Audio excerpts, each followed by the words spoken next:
çıktım. Oradan insanlara, sevgiye baktım. Təzəcə bulutların üstüne kalktım. Xəyalım dağıldı, yıldırım çaktı.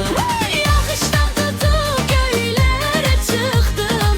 Oradan insanlara, sevgiye baktım. Təzəcə bulutların üstüne kalktım. Xəyalım dağıldı, yıldırım çaktı.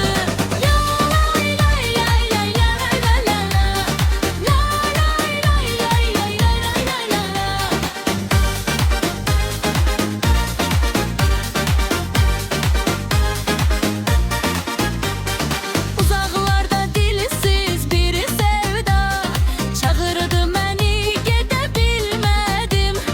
Qəlbim uçsa da min bir xəyalla, nə olsun arzuma çata bilmədim. Çox aldandım mən, yağışa inandım. Yağışla dost oldum ama ıslandım. Yenə də çox sevdim, göylərə qalxdım. Elə bu vaxt xəyallardan ayıldım.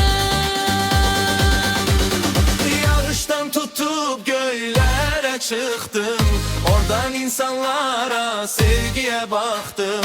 Təzəcə bulutların üstüne kalktım. Xəyalım dağıldı, yıldırım çaktı.